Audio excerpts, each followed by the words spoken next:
I am Negan.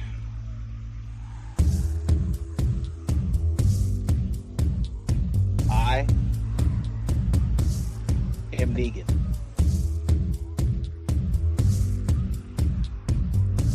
I am Negan.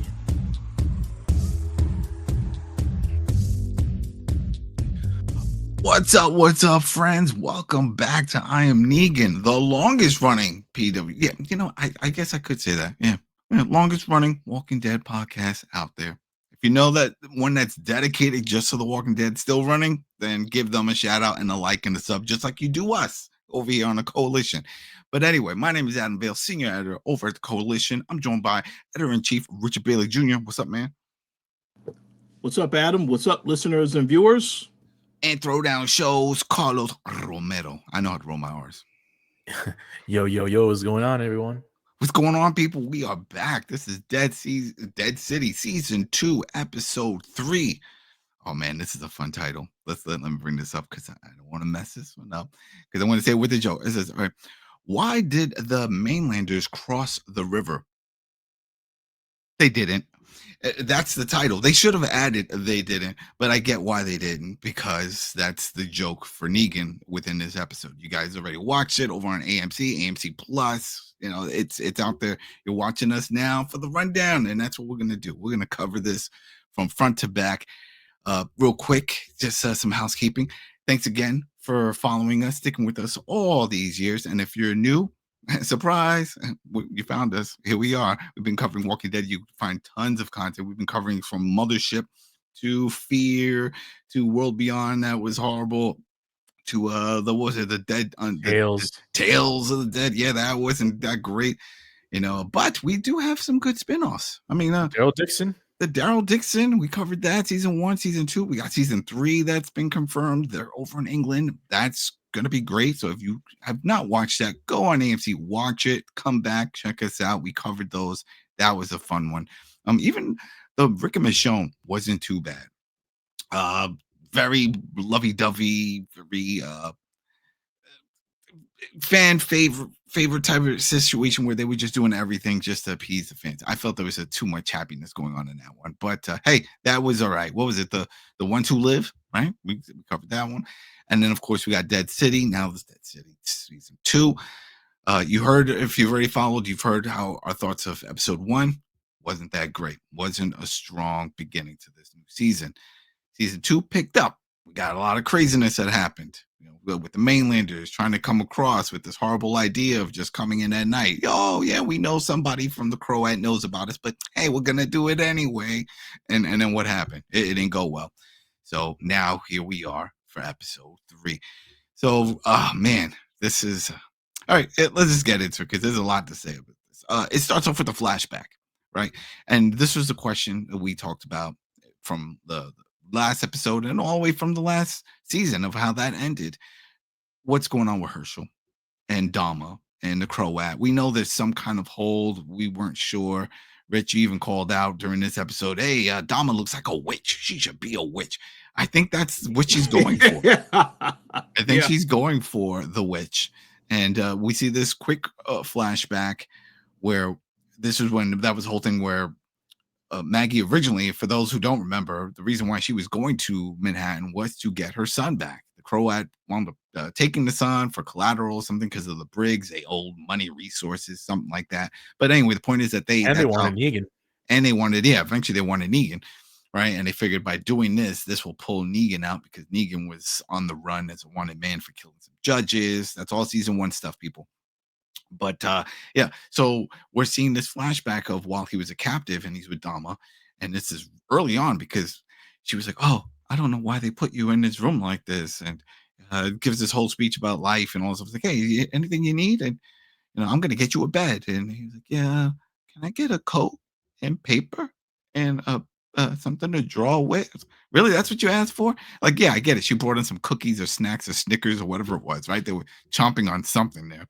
But I don't know. I don't want to say it's the acting, but I think it's just the delivery of all of this. I would think if you were just kidnapped and you're thrown into this box in this location. This witch-looking lady shows up and starts talking. You gotta be freaking out. I want to go home. Where am I? What's going on here? Just asking questions. He's just very subdued. I'm like, yeah, I guess this is life for me. I don't know. Rich, what did you think of this? This was the opening. Yeah, I think they definitely needed to explain better, Herschel's connection with the Dama. So we did start to get some answers in this episode. I personally think, well, we'll get into it later. The revelation about, what it's all about now. Okay, I understand they wanted to get to that point, but yeah, it was a bit confusing to see at first, but I understand what they're doing. But I don't know. I don't know how I would categorize it as being great. It definitely wasn't great. Maybe it was okay the way they put it together, but we have to see where they're going with this long term beyond this episode. Yeah. In fact, all right. So let's get into the next one because Carlos, I want your thoughts on this one because this is where it really picks up a little bit because it just jumps out of that. We get present day and we see that they're walking through Central Park. We both agreed it's not really Central Park. Just the view and all that, but hey, whatever, it's fine. Everything's overgrown, very children of the corn, like these tall fields, tall grass. The group is walking through there. You got the major, she's still alive, as we saw before in the last episode. Of course, Herschel, Maggie, Colonel. We might as well just call him Colonel, right? That's his new title. Bunch of jabronis that still survived, lingering around them, and then Jenny, right? Still kind of quiet. So they're walking through this tall grass. And then, sure enough, some of the people, the extras, the jabronis are getting picked off. All right, what's going on here? Well, now we know what's going on here. We got some walkers. And then all kinds of chaos happens here, right? They're like, all right, we got to run. And they're running around. And it's like they split up. Of course, Herschel's wanders off somewhere else. Everyone's killing, doing all this stuff. But then Herschel gets the kill. We find one person gets killed, one of the jabronis. And then Herschel goes and puts that one down. And then after he puts that one down, it looks like there's someone watching. And you said it. Who do you think that was, Carlos? That was homegirl. I forgot her name, but we got to see her later on during the episode. Remember, we said no. You guys said the name. You were throwing. No. Carlos, her name is Aloy from Horizon.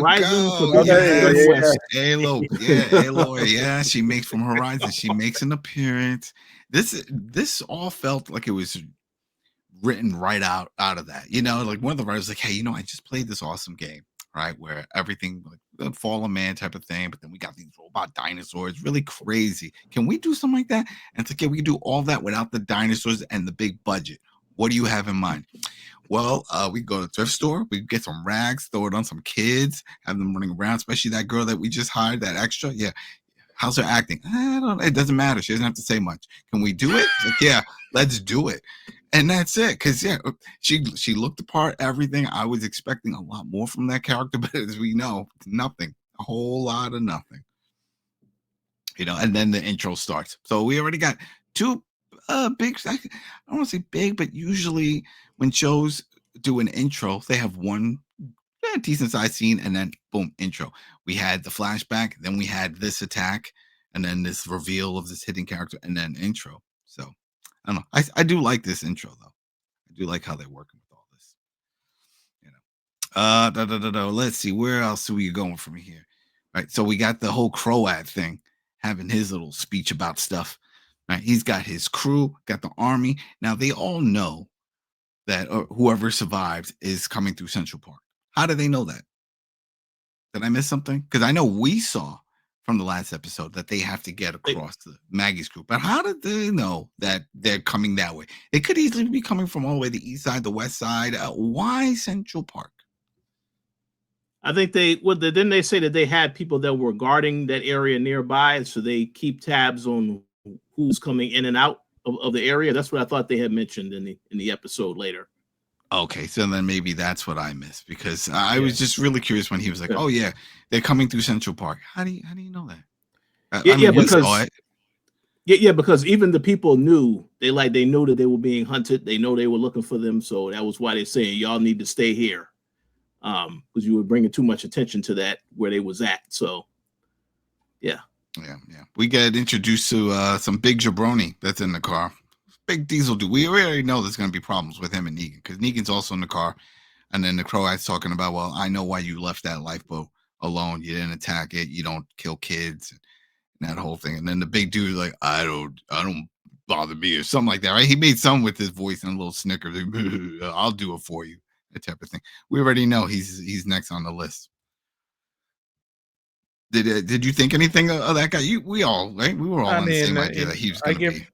I gave Rich the, we looked at each other virtually and we're like, yeah, this dude's gonna hit the hay later on. Well, yes. Well, yeah, because we know in the previous episode, Negan is very much aware that Maggie and Herschel are a part of this group. This is why he prevented, the gentleman from the previous episode that, lost his life. He tried to conceal that when they were shooting at the boat. So we already know that whenever he was going to come into contact with either one of them, he was going to be hesitant. And obviously the group that he is with, they want to take them out. So yeah, it was very obvious that he was going to have to deal with that guy if that guy wasn't dealt with in another way at some point. As soon as the Croat said, oh yeah, I'm going to have this guy go with you. Yeah, game over. Dead man walking. Yep. Because was it at that point that he said that he was going to? No, it's later on. Because I was just looking at my notes. Like, they were just talking about it, but he doesn't send him out there. It was later on that Negan says, hey, let me go out there. And he says, all right, fine, I'll let you go, but I'm sending Big Boy with you. But yeah, they have that whole little conversation. I think it ends, at least in my notes, I've written that after he does a little laugh about like he has no problems killing kids. Then it cuts off and we see back with the Major and the Colonel and the Major. Again, man, I'm not fond of this character's role. I'm definitely not fond of the flat top that she's rocking. I'm sorry. That just it brings back the whole Doge from Ghostbusters. Oh, you are God. I mean, she's got the whole. It doesn't work. I don't know why it bothers me so much. But what does bother me is she goes up to the Colonel, who's leading, the whole group through this tall brush of grass in Central Park, and says, "Well, we have to get to the methane. That's the goal. Remember the goal." But then they mention in the same breath they lost like 50 people on this boat that went down. Now, they don't do a head count here, so we don't know how many of the crew survived from that 50. We don't even know how many were originally on this vessel. But we now know 50 have passed. We also know they don't seem to care about the governor because now once in this episode do they mention, wow, we lost the governor on that boat.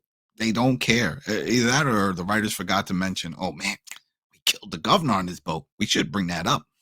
But it wasn't brought up on that. Then they get attacked again. More walkers coming out of the brush. I was hoping, and I feel like I should stop at this point, hoping about and thinking about this because I have a feeling whenever we see these mutated walkers, it's just going to be in the Dixon one. Because I was hoping that we would see some runners, some mutated ones here. That they're chasing them through the tall grass. That would have been great, but no, it's just typical slow walkers just walking around.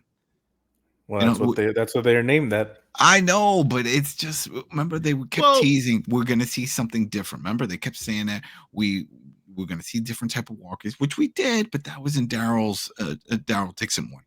That was not in Dead City. Let me make 2 comments on that. I do agree with what you said. Obviously, we did see the tall grass walkers, so I guess that will be the way that they will say, okay, this is a different type of walker. But I will say this.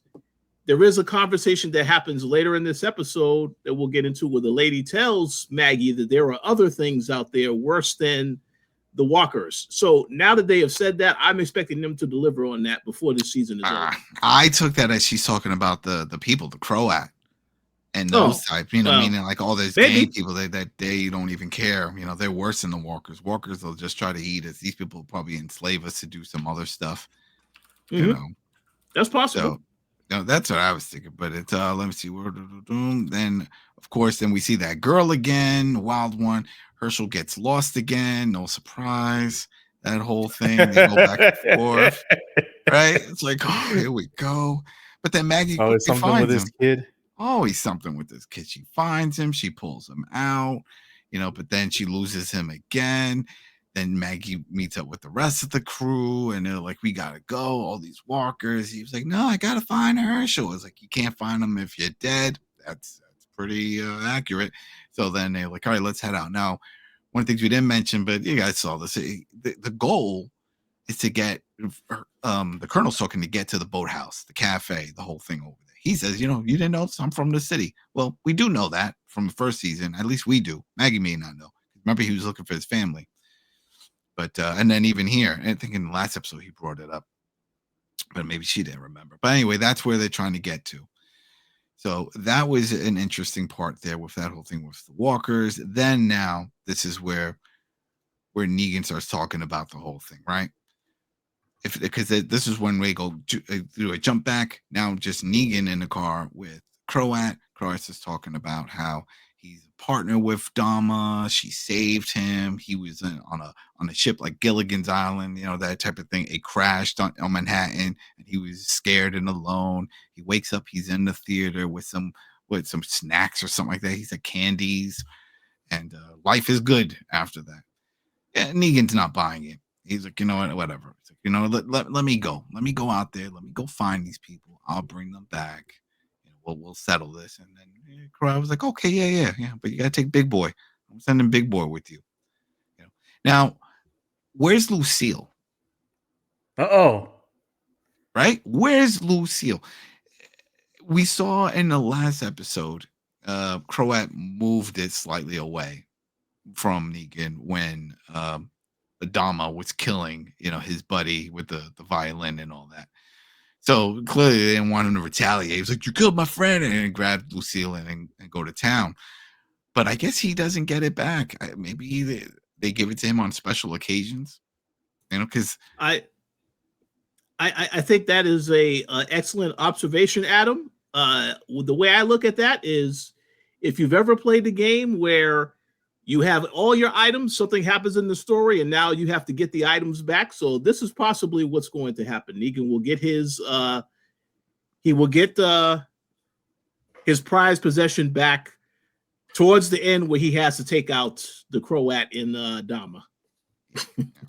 Yeah. Well, all right. Well, then after that, yeah, I mean, that's the thing. We want to see it, but where is it? I think it's one of those. It's going to be like maybe a Thundercat situation, Lionel, when he takes it, a thunder, like he gets it special moments, he pulls it out, and I guess that's it.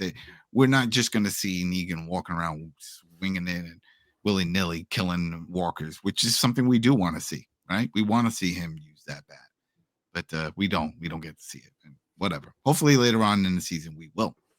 But what we do see is a crazy, I don't want to say crazy, that's the wrong word, a cult lady. I'm going to just drop that, a cult lady, right? Because they make it to the cafe over in the Central Park area. Now, they call it something else. I'm thinking of, I'm blanking on Tavern on the Green. For those other New Yorkers, if you remember, there was a place called Tavern on the Green, famous restaurant that was over in Central Park. That was also in Ghostbusters, that famous scene where guys running over and a creature, and it's like everyone's eating and they don't care. That's everything. Anyway, I think it's gone now. It's been years, and I'm sure there's something else. Point is, that's where they get into that location, and there's all these other people there, right? So they look like teenagers, right? Well, teenagers, and then there's one lady, and she's like, "Hi, welcome," and she's like, "Yeah, we've been following you in the park, and we've been watching you. We're gonna help you guys out right now. We're gonna give you some food and this and that, and then you gotta leave. You're making too much noise." A lot of commotion, and the colonel speaks up, which makes sense, right? He's the leader of the group. He says, "Yeah, about that. Yeah, we're looking for somebody." Maggie jumps, my son, and he's like, "Yeah, we know about him. We got somebody on that. Somebody's looking for him." But yeah, we're just here. This is where we live.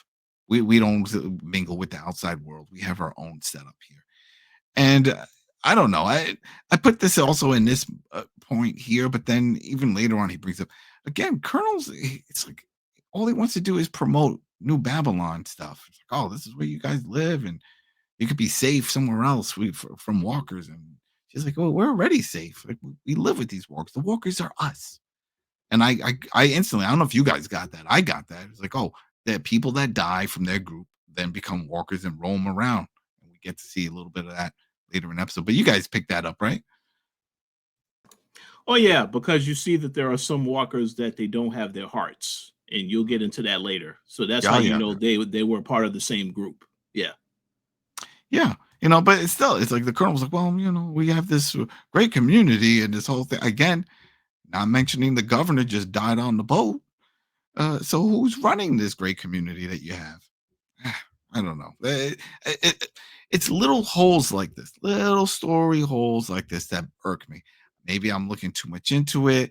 We saw a lot of this with Fear, especially when they would talk about big battles on the way. Oh, we just had this horrible battle. Yeah, we lost all these soldiers.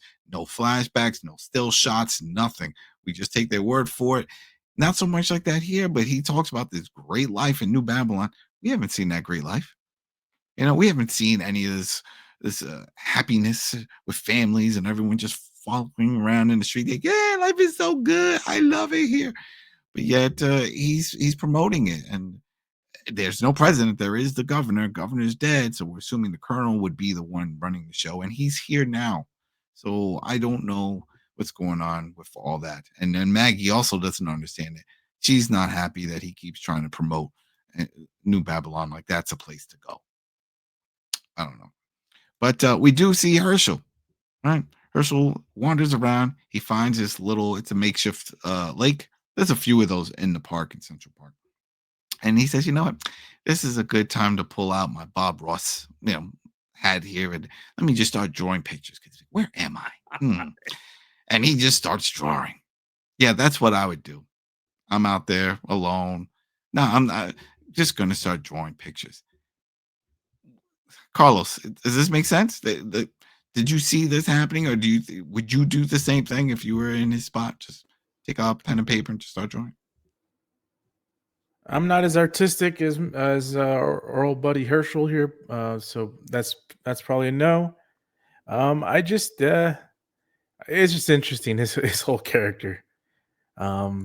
He's someone that seems like he's really stubborn, but also super manipulated. That's my biggest issue with this entire series is the Herschel character. Yes. I'm glad I'm not the only one. I agree 100% with Carlos that this is, to me, the most annoying character on this entire show. And I got to give it a call back. They're sticking, the writers are sticking with the comic in that sense, because he was the most annoying in the last season of the comic. He caused almost all the problems for them. He's not playing the same type of character. He's older in the comic, but he is a prick. Okay. Causes a lot of problems, Maggie and all that stuff. And it's a lot of things that happen. I'm not going to spoil a lot of bad things that happened in that last season is because of Herschel. So they're sticking with that in a way that he's still the one that you're not going to like, but he's doing other things now that we don't like. You keep going with that. Yeah, he's really like, you just can't tell what the hell is up with this. Like he can't decide whether he's Maggie's good old son and I predicted this on the last week's episode. He was going to be the op. He was the one that was going to turn on everyone because he's infatuated with good old Dama, because she gave him a pen and paper and showed him a library. That's it. And they listened to some Nas albums, Elmatic, and he just started writing. He got his flow back. He likes the city, He's got that New York state of mind because she was brainwashing. Because real quick, before you jump in, let's just you already led into it, because then the next scene is a flashback, and that's what we do see. Dama grooming. It's just a lot of talking and showing him around the theater where they're living now, which also made no sense because you see him wandering around, and then a walker comes out. He's fighting with the walker. She shows up, but she doesn't really jump in to save the day. And he kills the walker. And she's like, oh, okay, good. Like, what, you just have walkers just strolling around? How safe is this place? But then they go into another part of the theater, says, hey, this is your room. And maybe you guys can answer. I couldn't really understand this. All of a sudden, she said they made changes to the place. And we see the steel door come down. Very I Am Legend. Like everything's like on lockdown, happening. But why? Did something happen outside? Did she press a button, or I don't know what triggered? Yeah. It's like it's an elevator. It went up. I don't know what you would describe that in a building in New York City, but it was the elevator pretty much. After she did that, it extended to the top floor, and then that's when he had the view of the city. Yeah. Okay, good. All right. So then I saw that wrong. Okay, because she was showing like the room, and then I maybe that's when I was writing things down. I wasn't paying attention because I was like, why is she doing it? She's grooming him. Everything that she's talking about. She started talking smack about Maggie. Started talking about how Negan killed the dad. It's like, well, why are you bringing this stuff up? And he even says, he's like, I wasn't even alive then, so I don't really know my dad. Like, okay, fine. The guy killed my dad. I didn't play catch with him. We didn't kick the ball around. I wasn't even born when that happened. So, but still, she's definitely trying to get in his head. But the question is, why? Why? Well, that's a great question. And when we get into a little bit later about the revelation at the end, I personally think that this whole thing is about, with him drawing is she's trying to make him see a different perspective of what the city is and what it can be. Because everybody looks at the city and they look at all the damage. It's like, this is just a complete, complete wasteland now. So that's why she's trying to get him to see the potential of what it could be. City. Oh. That was a great song by the Eagles. End of the movie The Warriors, when they're over at the Coney Island Beach, Manhattan Beach, that area. Anyway, I don't know. That's all I think about whenever anyone says, "Oh yeah, we're going to the city." I just start singing that song in my head. Do, do, do, do. All right, but yeah, you're right. She's definitely. Well, I answered my own question. I think we find out at the end why she's doing all this. But then we jump into back. This is, and not until I'm looking at my notes, I'm like, wait a minute, that doesn't make much sense. But that is how it happened. We see Negan and the big dude walking around, right? Now they're in Central Park, and they find the dead bodies, and they're like, oh, we're on the right track. You're coming, right? You were in front of them, of the group. Remember, they were at the base of operations, which is in the direction that the group were walking, right? But yet, when they found the bodies, it's as if they're following from the behind, like they're trailing them. Do you know what I mean? So we saw the group, right? And the group is progressing through the park and trying to get to the Croats, to that location, which is straight ahead, right? That's where they're trying to go.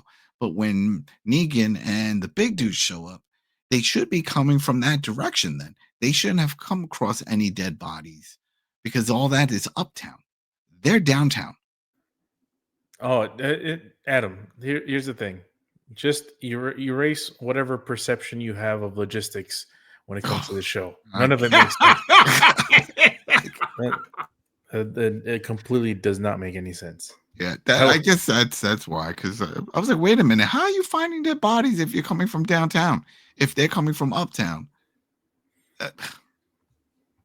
Whatever, you're right. But look, you know what? You're right, because even the next scene really doesn't make sense because it's a big park. There's a bunch of paths, but then they walk through some real narrow path.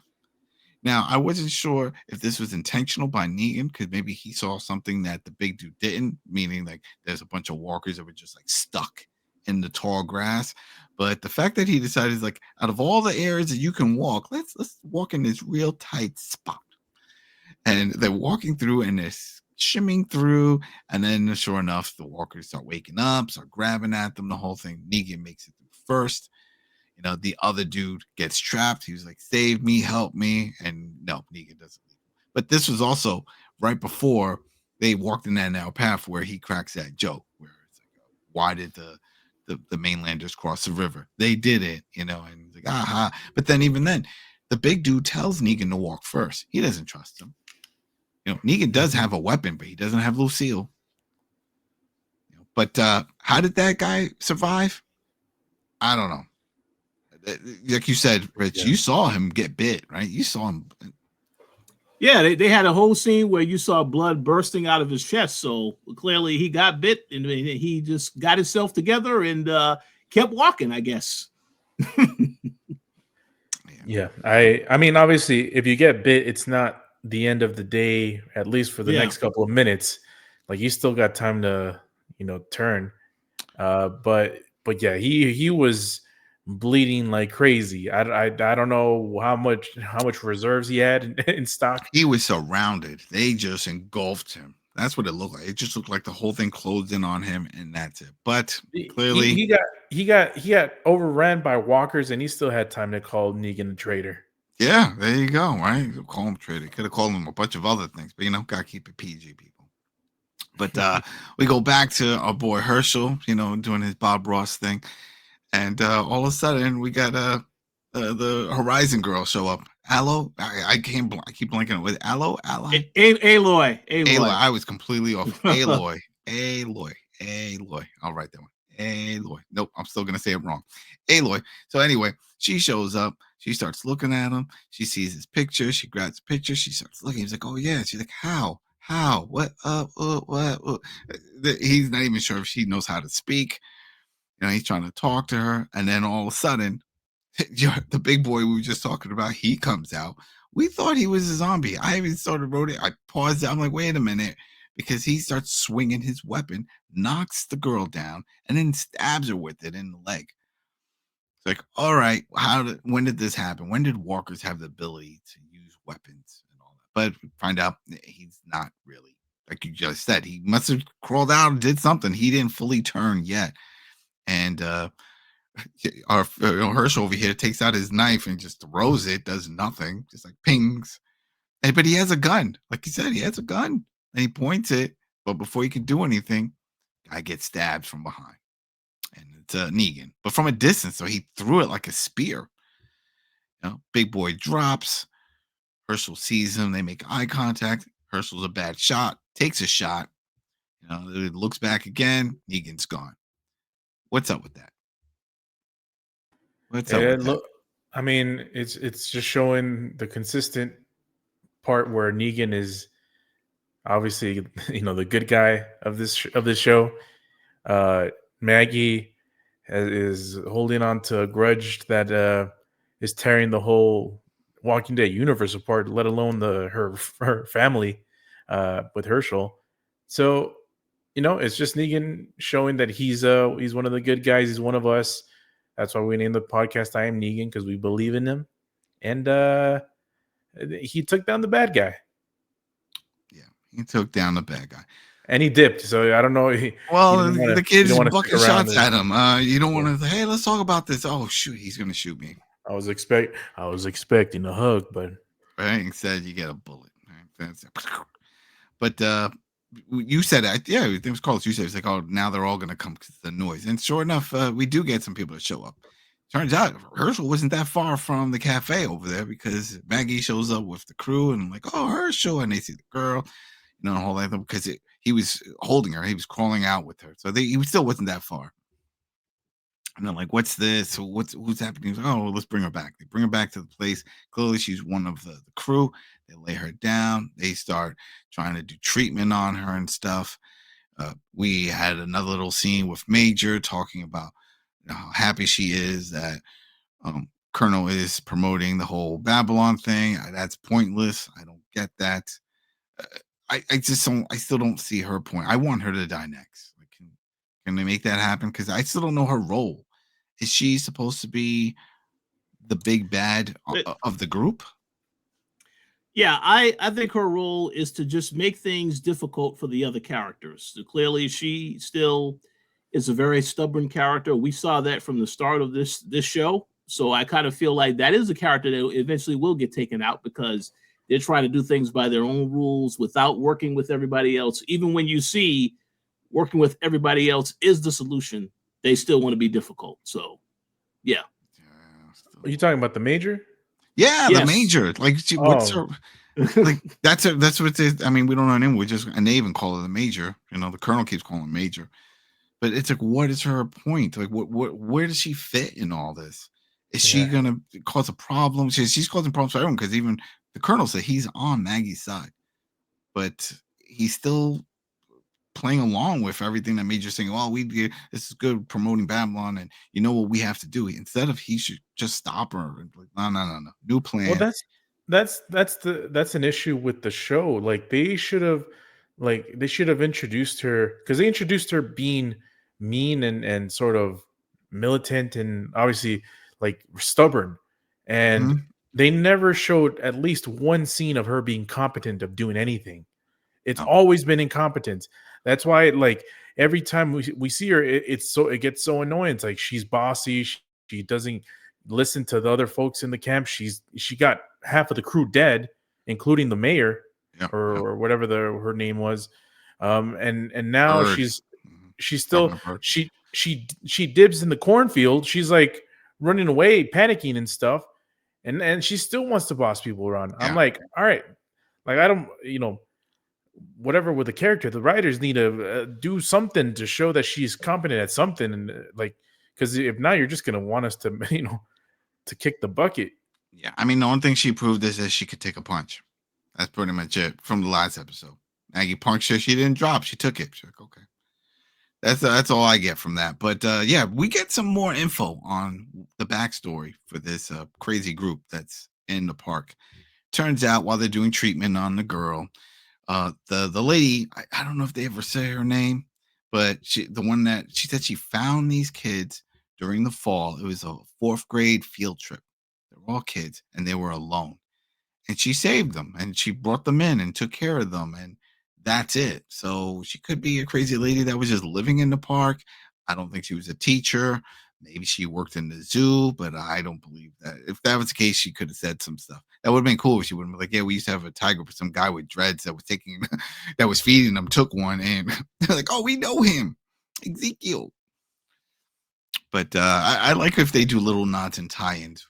We haven't seen any of that.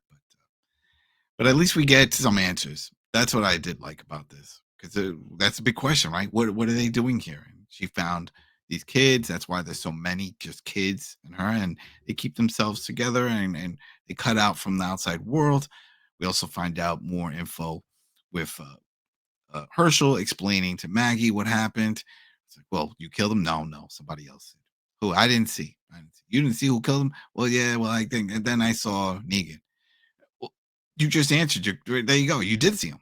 You sure it was Negan? Yeah, I guess. What was he doing? What?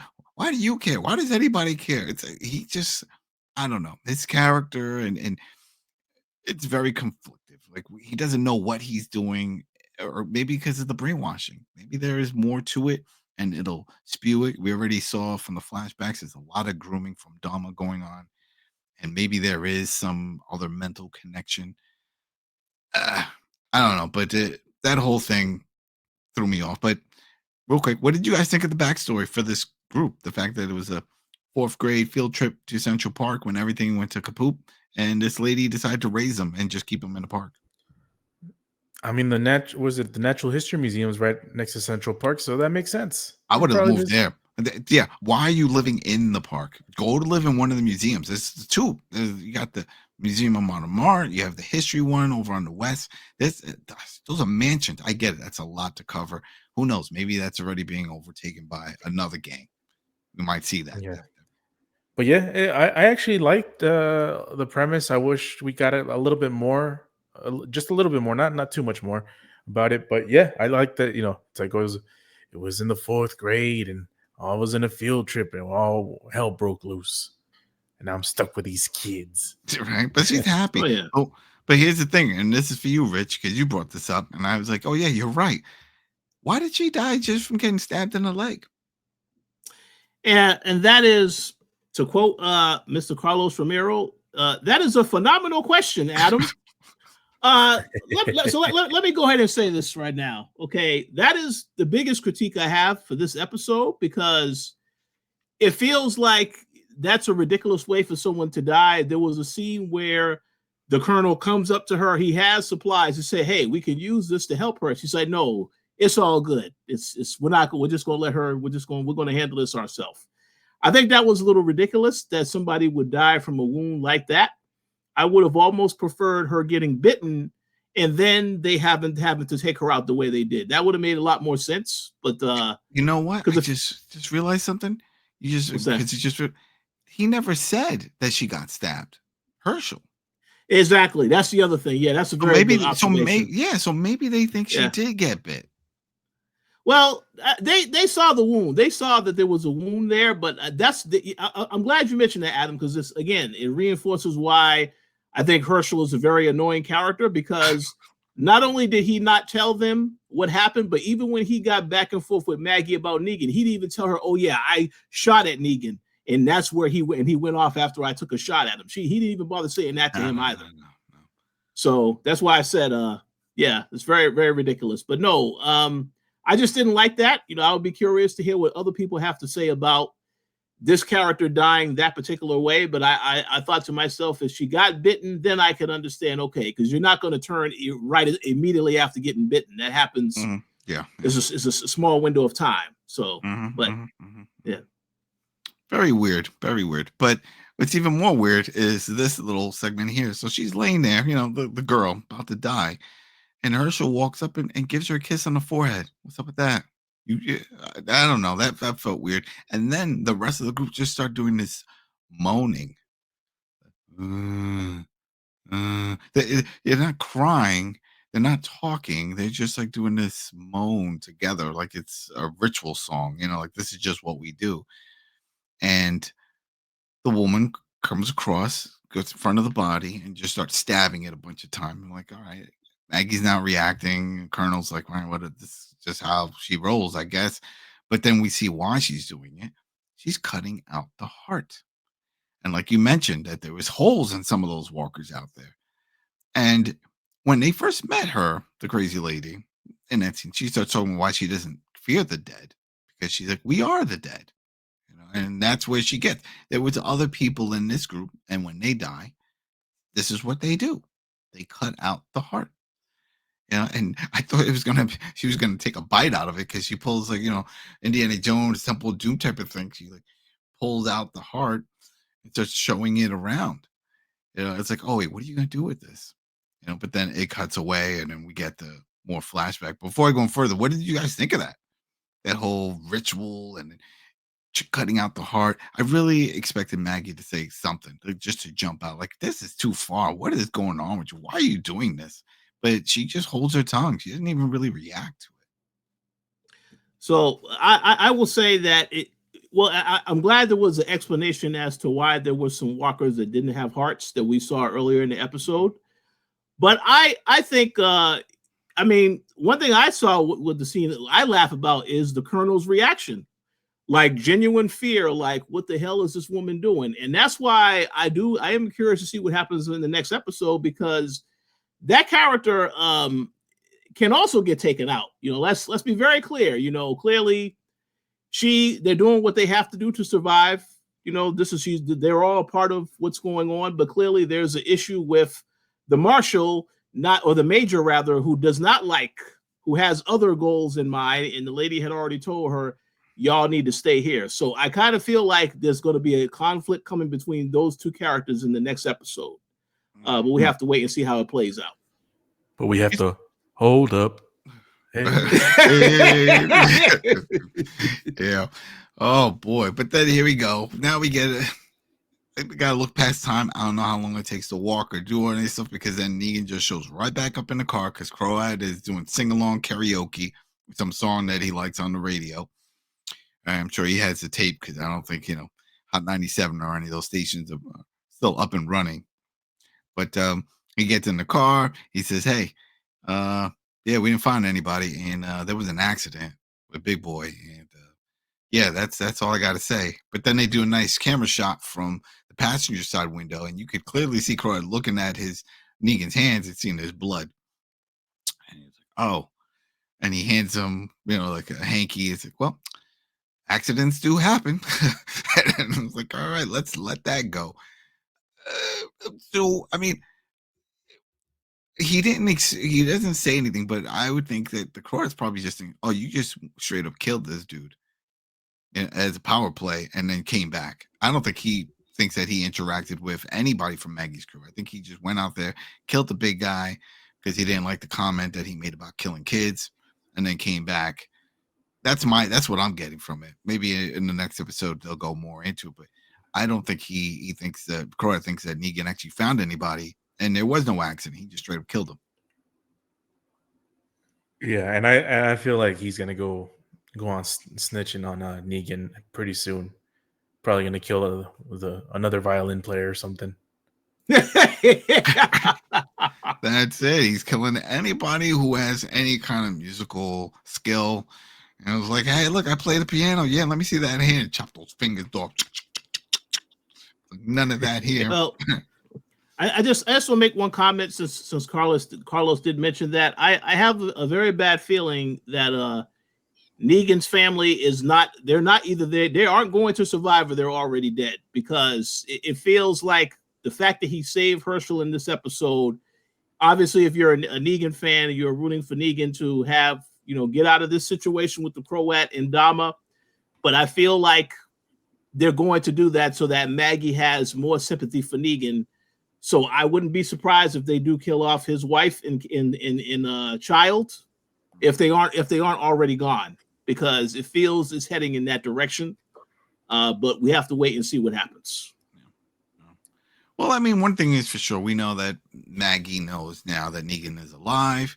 Hell, he saved Herschel. That's a plus, right? Maybe she won't attack him for the first time, because every time she sees him and everything, she's always attacking him.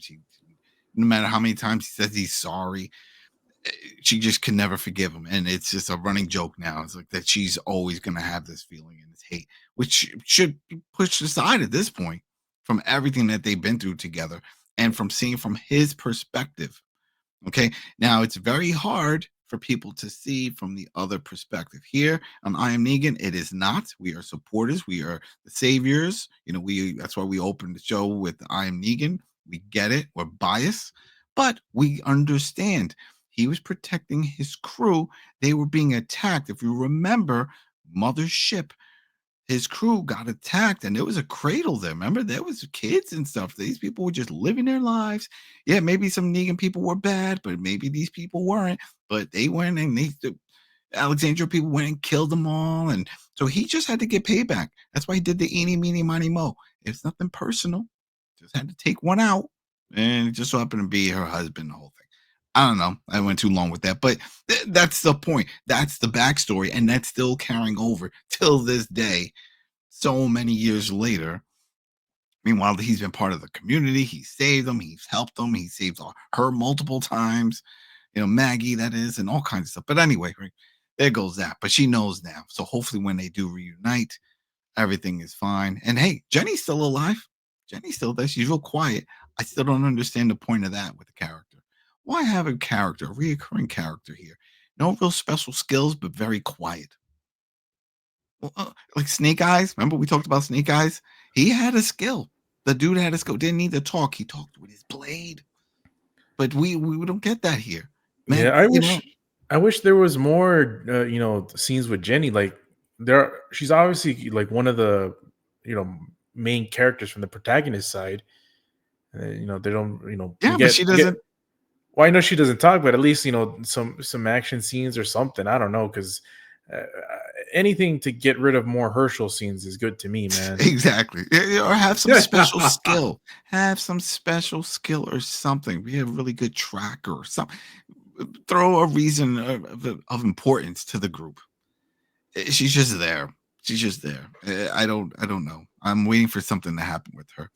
But then we get this other scene, and this was interesting, where Maggie goes to find Herschel. They have a talk. She says, "Does the city have a hold on you?"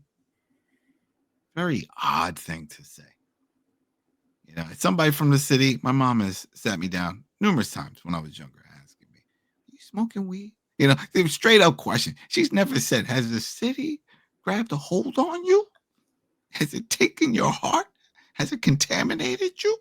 And that's what I think she was trying to say, and maybe even the writers are trying, but it's still something awkward to say here. Why are you saying this? What did he do here that explained or justified explaining that the problem with him is the city? That I didn't understand, because it didn't make any sense. Did that make sense to you?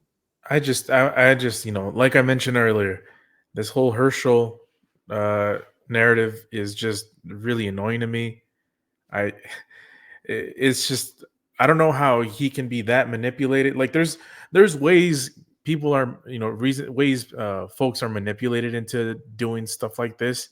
But by giving him a pen, him having a balcony seat looking at the city landscapes, I don't know how that changes everything. I don't get Stockholm syndrome.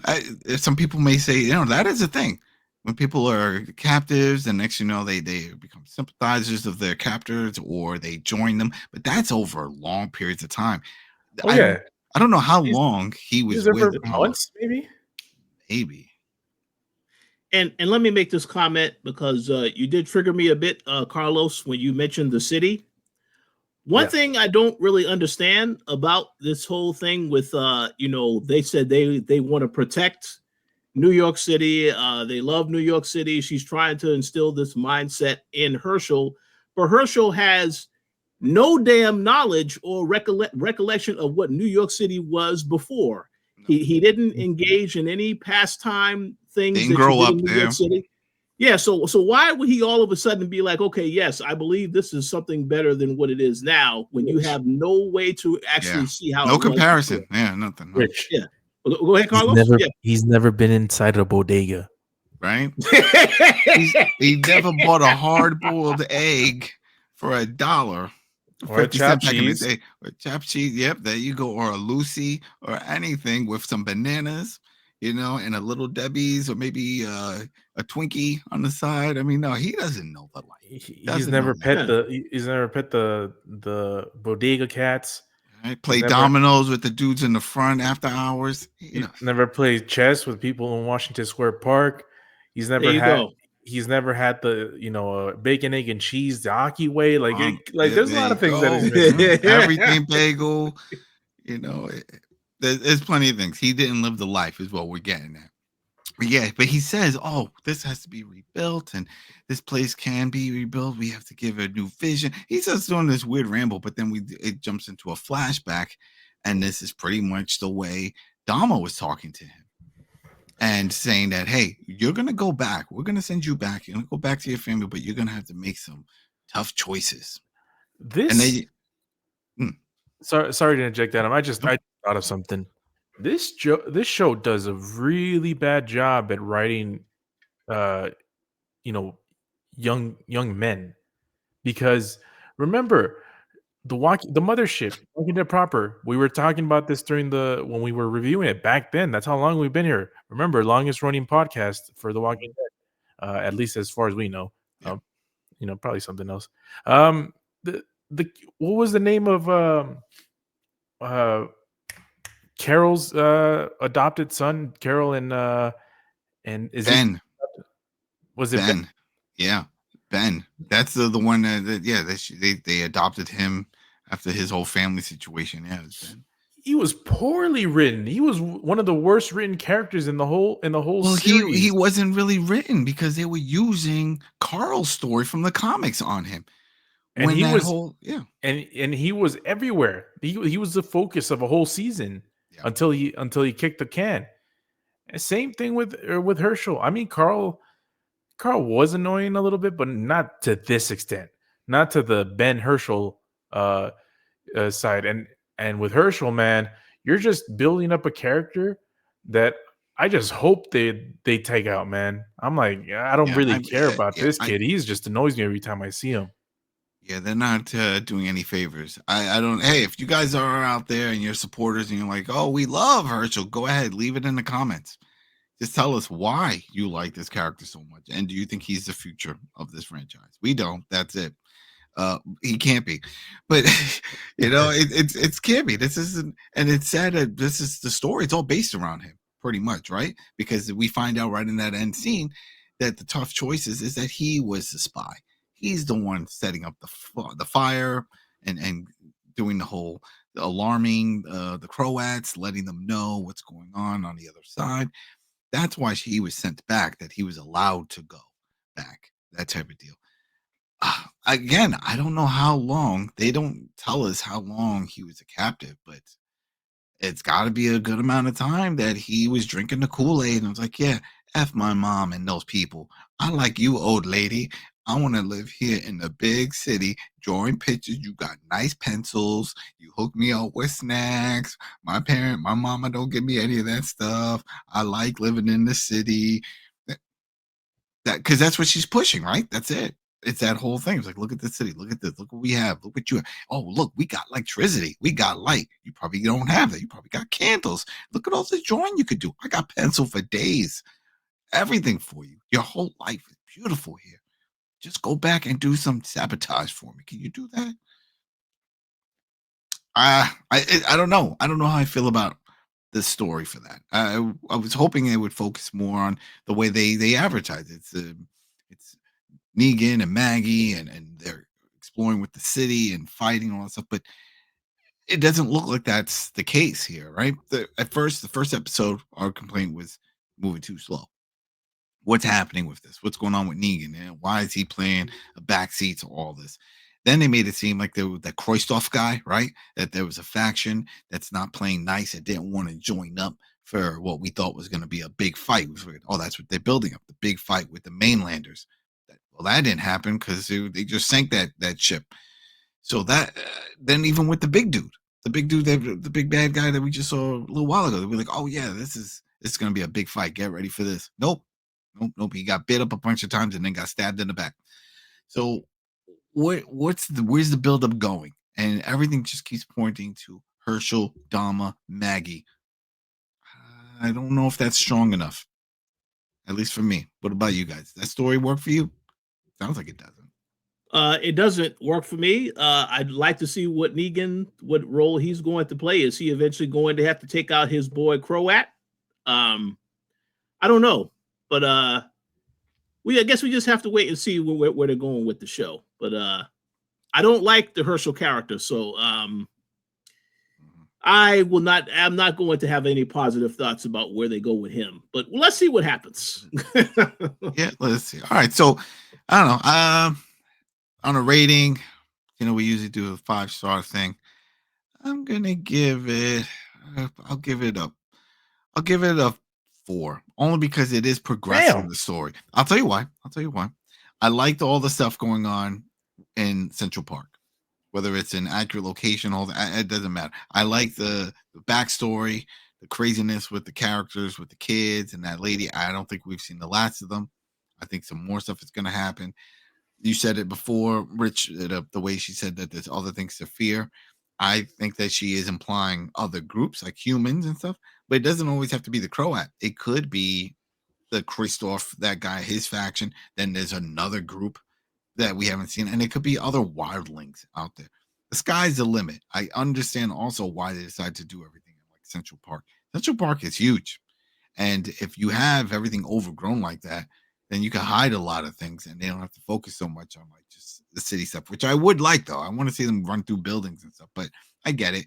But you could throw a lot more into this.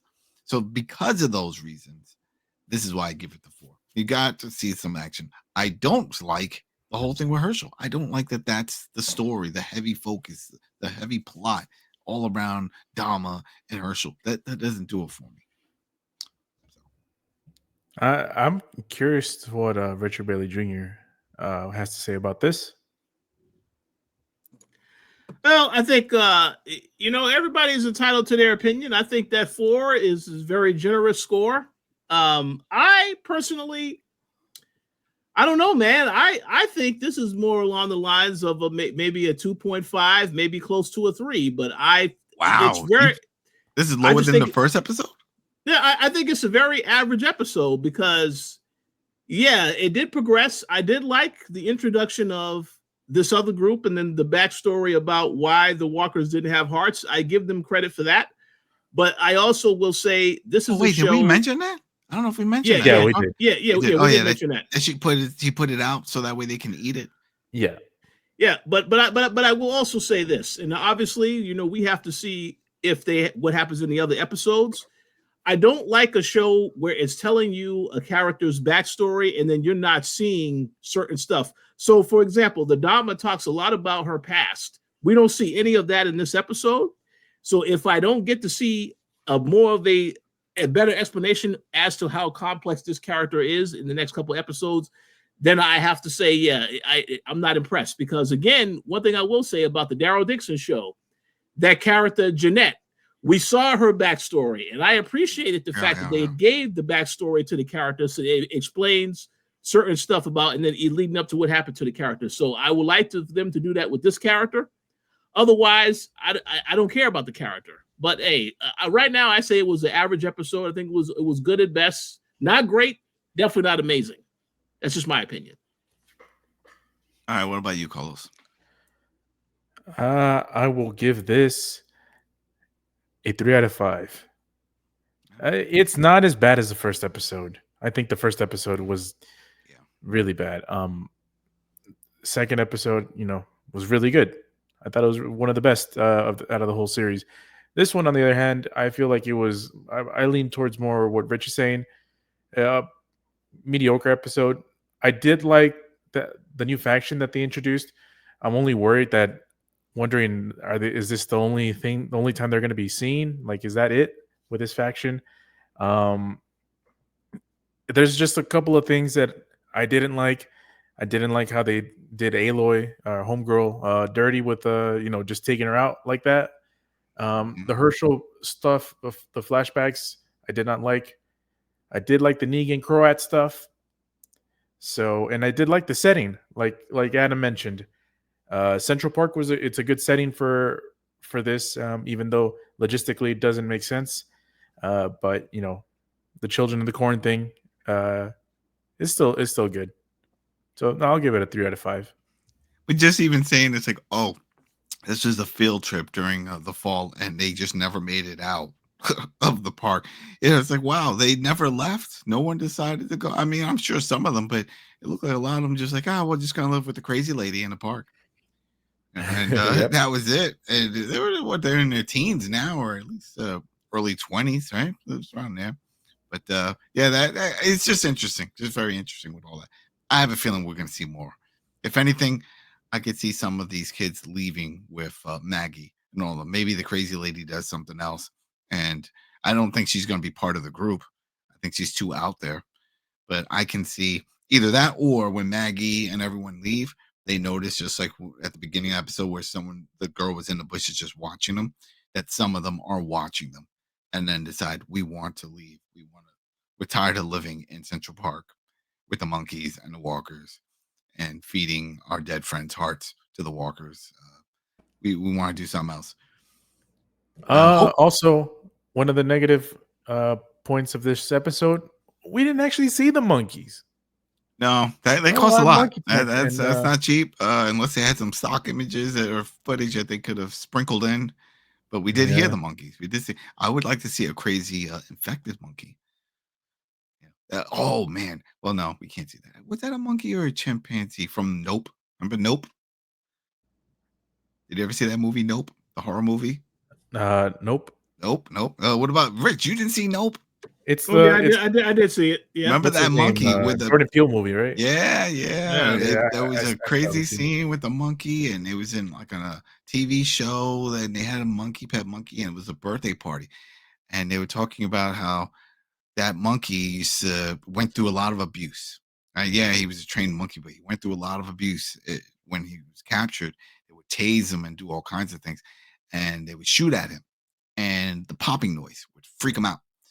And there's one scene, it's not a spoiler, people, it just triggers, where the balloons, it was at a birthday party in the set. So here it is, a live studio audience, and they're filming, and the monkey's there, and it was like, oh, they're balloon. One of the balloons goes up and it hits one of the hot lights, and it pops, and that monkey goes bananas. Yes, he just went crazy on all of them, and they show it. That is, if you haven't seen Nope, definitely check that out.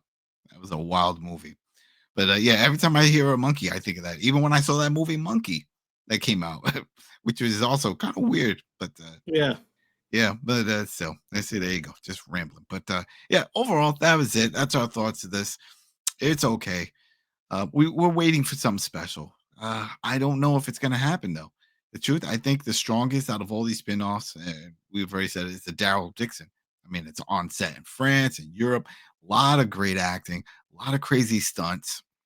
A lot of fun fight scenes and different scenarios and plot twists that actually make you wonder, like, what the hell's going on here? Oh wow, like this, it's building, but it's building around the story with Herschel and Dama, and we're not into that. We want to see something involving Negan, and that's what we thought. At least the first episode was making it seem like, oh, his family, and he's going to help reunite or fight these other armies. That's what they brought him out of the cell for, right? Was that the whole point? But it doesn't look like that's going to happen. At least not yet, because now it's pushing this other narrative, and even Maggie's now buying into, "Man, something's wrong with my son. Well, why are you connected to this city?" I don't know. Random thing to say at that moment. Hey, if you got answers, people, leave it in the comments. 'Cause, we're always looking for answers on these things.